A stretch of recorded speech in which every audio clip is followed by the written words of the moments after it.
ആകാശവാണി.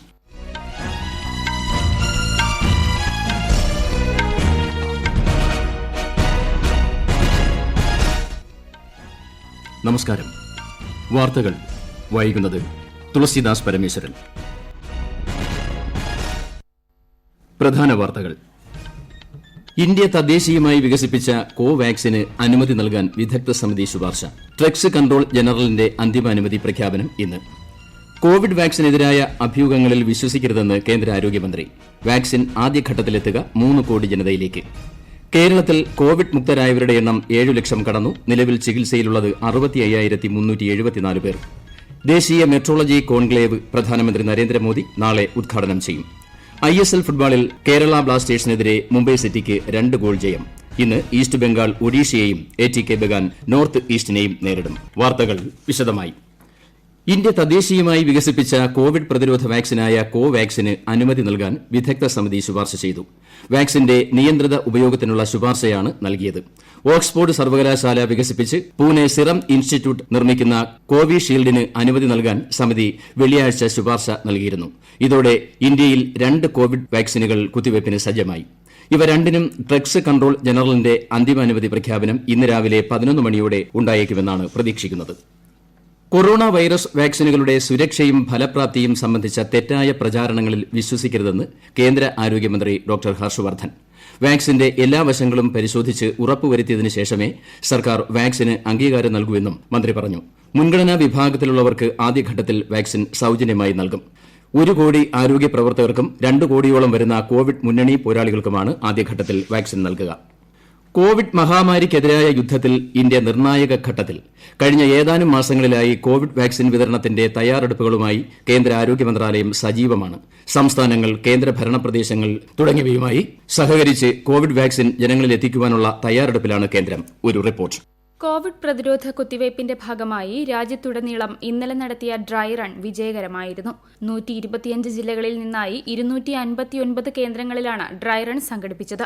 ജില്ലാ ആശുപത്രി, medical college ആശുപത്രി, സ്വകാര്യ ആശുപത്രി എന്നിവ ഉൾപ്പെടെ ഓരോ ജില്ലയിലും 3 കേന്ദ്രങ്ങളിൽ വീതമാണ് ഡ്രൈ റൺ നടത്തിയത്.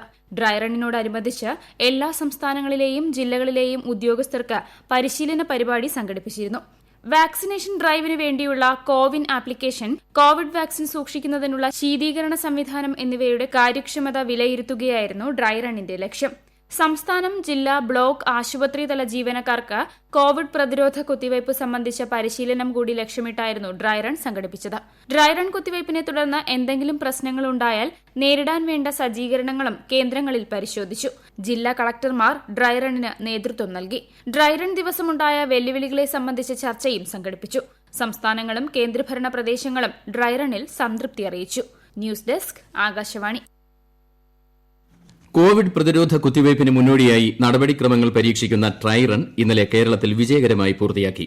ഇതോടെ കുത്തിവയ്പ്പിന് സംസ്ഥാനം പൂർണ്ണമായും തയ്യാറായി. കേന്ദ്ര സർക്കാരിന്റെ മാർഗ്ഗനിർദ്ദേശമനുസരിച്ചുള്ള മുൻഗണനാ പട്ടിക പ്രകാരം വാക്സിൻ നൽകുമെന്ന് ആരോഗ്യമന്ത്രി KK ശൈലജ പറഞ്ഞു. കേരളത്തിൽ കോവിഡ് മുക്തരായവരുടെ എണ്ണം 7 ലക്ഷം കടന്നു. ഇന്നലെ മാത്രം 4,985 പേർ രോഗമുക്തി നേടി. ഇതോടെ സംസ്ഥാനത്ത് ആകെ കോവിഡ് മുക്തരായത് 7,02,576 പേരാണ്. 65,374 പേരാണ് നിലവിൽ ചികിത്സയിൽ ഉള്ളത്. ഇന്നലെ 5,328 പേർക്കാണ് കോവിഡ് ബാധ സ്ഥിരീകരിച്ചത്. സംസ്ഥാനത്താകെ 3,116 പേർക്കാണ് കോവിഡ് മൂലം ജീവൻ നഷ്ടമായത്. രാജ്യത്തെ കോവിഡ് മുക്തി നിരക്ക് 96.12%. കഴിഞ്ഞ ഒരു ദിവസത്തിനിടെ 19,000 പേർക്ക് പുതുതായി കോവിഡ് സ്ഥിരീകരിച്ചപ്പോൾ 20,926 പേർ രോഗമുക്തി നേടി. 2.5 ലക്ഷത്തോളം പേരാണ് നിലവിൽ ചികിത്സയിലുള്ളത്. 224 കോവിഡ് മരണങ്ങൾ റിപ്പോർട്ട് ചെയ്തു. 1.45% മരണനിരക്ക്. ലോകത്ത് ഇതുവരെ കോവിഡ് സ്ഥിരീകരിച്ചവരുടെ എണ്ണം 8,49,00,000 പിന്നിട്ടു. ഇതിൽ 6,82,000-ലധികം പേർ രോഗമുക്തി നേടി. രോഗബാധയെ തുടർന്ന് മരിച്ചവരുടെ എണ്ണം 18 ലക്ഷത്തിലധികമായി. നിലവിൽ 2,30,00,000-ലേറെ പേരാണ് ചികിത്സയിൽ ഉള്ളത്. അമേരിക്ക, ഇന്ത്യ, ബ്രസീൽ എന്നീ രാജ്യങ്ങളാണ് രോഗബാധയിൽ മുൻപന്തിയിൽ ഉള്ളത്. അമേരിക്കയിൽ മാത്രം 2 ലക്ഷത്തിലധികം പേർക്കാണ് പുതുതായി രോഗബാധ സ്ഥിരീകരിച്ചത്. ഈ വാർത്തകൾ ആകാശവാണിയിൽ നിന്ന്. കൊറോണ ആശങ്കയല്ല, ജാഗ്രതയാണ് വേണ്ടത്. കേന്ദ്ര ആരോഗ്യ മന്ത്രാലയം പുറപ്പെടുവിക്കുന്ന നിർദ്ദേശങ്ങൾ. ജനങ്ങൾ കൂട്ടം കൂടുന്നത് ഒഴിവാക്കുക. ഇടയ്ക്കിടെ കൈകൾ സോപ്പും വെള്ളവും ഉപയോഗിച്ചോ സാനിറ്റൈസർ ഉപയോഗിച്ചോ വൃത്തിയാക്കുക. നിർബന്ധമായും മാസ്ക് ധരിക്കുക. പനിയോ ചുമയോ ശ്വാസതടസ്സമോ തുടരുന്ന സാഹചര്യത്തിൽ വൈദ്യസഹായം തേടുക. കൊറോണയെ സംബന്ധിച്ച വിവരങ്ങൾക്ക് ആരോഗ്യ മന്ത്രാലയത്തിന്റെ 1075 ദിശയുടെ 1056 ബന്ധപ്പെടാം. കോവിഡ് കാലത്ത് ഏറ്റവും ശ്രദ്ധേയരായ ലോക നേതാക്കളെ കണ്ടെത്തുവാനുള്ള സർവേയിൽ പ്രധാനമന്ത്രി നരേന്ദ്രമോദി ഒന്നാമതെന്ന് അമേരിക്കൻ സർവേ. അമേരിക്കൻ ഗവേഷണ സ്ഥാപനമായ മോർണിംഗ് കൺസൾട്ട് നടത്തിയ സർവേയിൽ ശ്രീ മോദിക്ക് 55% റേറ്റിംഗ് ലഭിച്ചതായി പറയുന്നു. 75% പേർ അദ്ദേഹത്തെ അനുകൂലിച്ചപ്പോൾ 20% പേർ എതിർത്തു. അമേരിക്ക, ജപ്പാൻ, ബ്രസീൽ ഉൾപ്പെടെ 13 രാജ്യങ്ങളിലെ രാഷ്ട്രീയ നേതാക്കളെക്കുറിച്ചാണ് സർവേ നടത്തിയത്. ദേശീയ മെട്രോളജി കോൺക്ലേവ് പ്രധാനമന്ത്രി നരേന്ദ്രമോദി നാളെ വീഡിയോ കോൺഫറൻസിംഗിലൂടെ ഉദ്ഘാടനം ചെയ്യും. ദേശീയ അറ്റോമിക് ടൈം സ്കെയിലും ഭാരതീയ നിർദ്ദേശക ദ്രവ്യയും അദ്ദേഹം രാജ്യത്തിന് സമർപ്പിക്കും. കൂടാതെ ദേശീയ പരിസ്ഥിതി സ്റ്റാൻഡേർഡ് ലബോറട്ടറിക്ക് പ്രധാനമന്ത്രി തറക്കല്ലിടും. കേന്ദ്രമന്ത്രി ഹർഷവർദ്ധനും ചടങ്ങിൽ പങ്കെടുക്കും. ഇന്ത്യൻ സ്റ്റാൻഡേർഡ് സമയം 2.8 നാനോ സെക്കൻഡിന്റെ കൃത്യതയോടെ സൃഷ്ടിക്കുന്നതാണ് ദേശീയ അറ്റോമിക് ടൈം സ്കെയിൽ. അന്താരാഷ്ട്ര നിലവാരമനുസരിച്ച് ലബോറട്ടറികളുടെ ഗുണനിലവാരം ഉറപ്പാക്കുന്നതാണ് ഭാരതീയ നിർദ്ദേശക് ദ്രവ്യ. വായു ഗുണനിലവാരവും വ്യാവസായിക മേഖലയിൽ നിന്നുള്ള പുറന്തള്ളലും പരിശോധിക്കുന്ന ഉപകരണങ്ങളുടെ സർട്ടിഫിക്കേഷനിൽ സ്വാശ്രയത്വത്തിന് സഹായിക്കുന്നതാണ് ദേശീയ പരിസ്ഥിതി standard laboratory. Delhi scientific and industrial റിസർച്ചിന്റെ നാഷണൽ ഫിസിക്കൽ ലബോറട്ടറിയാണ് 2021 ദേശീയ മെട്രോളജി കോൺക്ലേവ് സംഘടിപ്പിക്കുന്നത്. രാജ്യത്തിന്റെ ഉൾച്ചേരൽ വളർച്ച എന്നതാണ് ഈ വർഷത്തെ പ്രമേയം. സമരം ചെയ്യുന്ന കർഷക സംഘടനകളുമായി കേന്ദ്ര സർക്കാർ നടത്തുന്ന 7ാം വട്ട ചർച്ച നാളെ ന്യൂഡൽഹിയിൽ നടക്കും. 6ാം വട്ട ചർച്ചയിൽ കർഷകരുടെ 2 ആവശ്യങ്ങളിൽ ധാരണയിൽ എത്തിയിരുന്നു. കേന്ദ്രമന്ത്രിമാരായ നരേന്ദ്ര തോമറും പീയൂഷ് ഗോയലുമാണ് കഴിഞ്ഞവട്ടം ചർച്ചകളിൽ പങ്കെടുത്തത്. 41 കർഷക സംഘടനകളും ചർച്ചയിൽ പങ്കെടുത്തിരുന്നു. ഗ്യാസ് അതോറിറ്റി ഓഫ് ഇന്ത്യയുടെ കൊച്ചി മംഗലുരു പ്രകൃതിവാതക പൈപ്പ് ലൈൻ ചൊവ്വാഴ്ച രാവിലെ 11 പ്രധാനമന്ത്രി നരേന്ദ്രമോദി വീഡിയോ കോൺഫറൻസിംഗിലൂടെ രാഷ്ട്രത്തിന് സമർപ്പിക്കും. 450 കിലോമീറ്റർ നീളത്തിൽ സ്ഥാപിച്ച പൈപ്പ് ലൈൻ കൊച്ചിയിലെ പ്രകൃതിവാതക ടെർമിനലിൽ നിന്ന് എറണാകുളം, തൃശൂർ, പാലക്കാട്, മലപ്പുറം, കോഴിക്കോട്, കണ്ണൂർ, കാസർഗോഡ് ജില്ലകൾ വഴി മംഗലാപുരം വരെ പ്രകൃതിവാതകം എത്തിക്കും. ഇന്ത്യൻ റെയിൽവേയിൽ ചരക്ക് നീക്കത്തിലൂടെയുള്ള വരുമാനത്തിൽ വർധനയെന്ന് കേന്ദ്ര സർക്കാർ. 2020 ഡിസംബറിലെ വരുമാനം മുൻ വർഷത്തേതിനേക്കാൾ 6.87% വർദ്ധിച്ചു. കഴിഞ്ഞ മാസം 11,788.11 കോടി രൂപയുടെ വരുമാനം ചരക്ക് നീക്കത്തിലൂടെ റെയിൽവേക്ക് ഉണ്ടായി. കൽക്കരി, ഇരുമ്പയിര്, ഭക്ഷ്യധാന്യങ്ങൾ, വളം, ധാതു എണ്ണ, സിമന്റ് എന്നിവയാണ് പ്രധാനമായും റെയിൽവേയിലൂടെ കൊണ്ടുപോയത്. ISL ഫുട്ബോളിൽ ഇന്നലെ രാത്രി നടന്ന മത്സരത്തിൽ മുംബൈ സിറ്റി കേരള ബ്ലാസ്റ്റേഴ്സിനെ എതിരില്ലാത്ത 2 ഗോളിന് പരാജയപ്പെടുത്തി. ഈ തോൽവിയോടെ ബ്ലാസ്റ്റേഴ്സിന്റെ പ്ലേ ഓഫ് സാധ്യതകൾക്ക് മങ്ങലേറ്റു. അതേസമയം ഇന്നലത്തെ ജയത്തോടെ മുംബൈ സിറ്റി പോയിന്റ് പട്ടികയിൽ 1ാം സ്ഥാനത്ത് തിരിച്ചെത്തി. ഇന്ന് 2 മത്സരങ്ങൾ. വൈകിട്ട് 5-ന് ഈസ്റ്റ് ബംഗാൾ ഒഡീഷയെ നേരിടും. രാത്രി 7:30 കളിയിൽ ATK മോഹൻ ബഗാൻ നോർത്ത് ഈസ്റ്റുമായി ഏറ്റുമുട്ടും. സേവന ഉൽപാദന ഖനന മേഖലകളിലേക്കുള്ള മാതൃകാ ഉത്തരവുകളുടെ കരട് കേന്ദ്ര തൊഴിൽ മന്ത്രാലയം പ്രസിദ്ധീകരിച്ചു. 30 ദിവസത്തേക്ക് അഭിപ്രായങ്ങൾ സ്വീകരിച്ച ശേഷം അന്തിമരൂപം നൽകും. സേവന മേഖലയുടെ ആവശ്യങ്ങൾ പരിഗണിച്ച് ആദ്യമായി പ്രത്യേക ഉത്തരവാണ് തയ്യാറാക്കിയിരിക്കുന്നത്. കരടിൽ ആദ്യമായി വർക്ക് ഫ്രം ഹോമിന്റെ സാധ്യതയെ ഉൾപ്പെടുത്തിയിട്ടുണ്ട്.